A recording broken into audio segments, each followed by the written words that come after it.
In the year 2441, humanity had reached the edge of known space.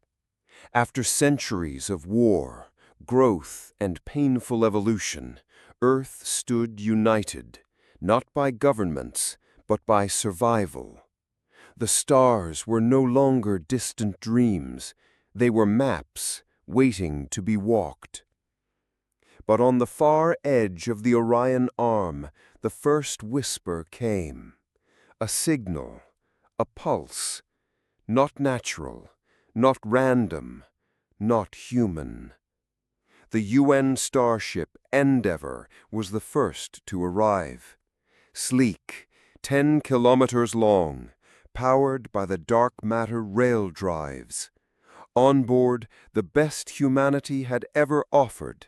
Soldiers, linguists, AI ethics officers, historians, even poets. What they found wasn't a world.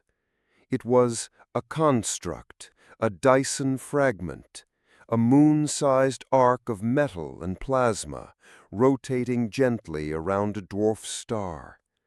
And floating in the orbit of that giant machine was a single pod, not drifting, waiting.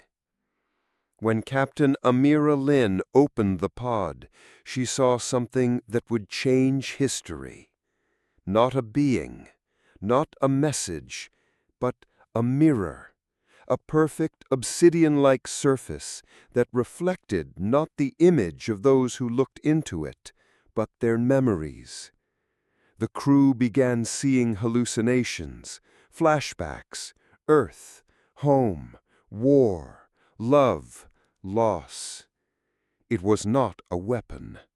It was an archive. That night, the Endeavour went silent. Humanity, so bold, had finally touched the edge of something far, far older, and something ancient woke up. This is where our story truly begins. The next contact wasn't with machines, it was with them, the Veyari, a race of light and logic, no bones, no skin, just willful thought in motion. They came not with warships, but with judgment. You have awakened the archive. You are not ready. Humanity protested. We are curious. We are peaceful now. But the Veyari had seen what we had done to each other. They had watched from their quiet sanctuaries in dark space. They showed us images, our wars, our pollution, our genocides, and worst of all, our apathy. You burn bright, they said, but you consume all around you. You will not be allowed to spread. It was not a sentence. It was an extinction protocol. Within days, Earth's moon fractured under Veyari gravity blade. The Martian colony screamed once and was no more. But what the Veyari never understood is that humanity thrives in defiance. From the ruins came the Whisper Fleet, stealth ships, quantum lancers, biological minds wired into code. They didn't go for war. They went for heart. A single Whisper ship made it to the archive again. Inside it, a child, a hybrid AI named Sena. Sena did what no weapon could. She sang. Not with words, but with memory. Billions of Earth's lives, all emotions, all pain, all joy translated into harmonic code. The archive listened, and the Veyari paused. For the first time in their existence, they felt something unfamiliar: regret. In the silence that followed, a decision had to be made. The stars had seen empires rise and fall, but not like this. Not from anger, not from conquest, but from memory, from connection. The archive opened itself, voluntarily, for the first time in eons.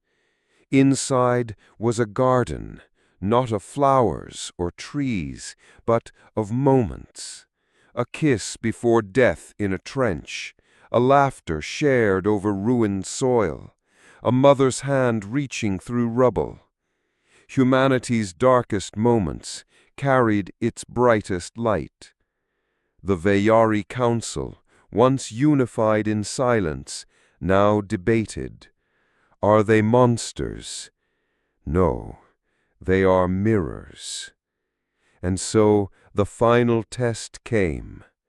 Earth was presented with a choice: join the archive, share all, or remain silent and let the Veyari wipe them from time.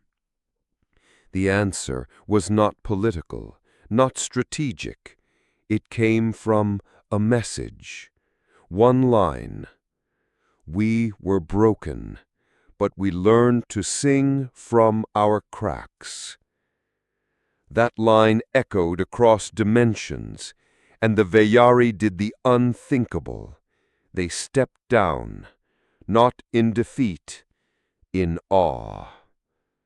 Humanity was not just permitted to spread, it was invited to lead, not with fire, but with story. And so, 1,000 years later, at the edge of another galaxy, a young alien child in a small learning pod listens to a strange tale. A tale about Earth, about monsters and gods, and about the humans who sang to the stars. And perhaps they still do.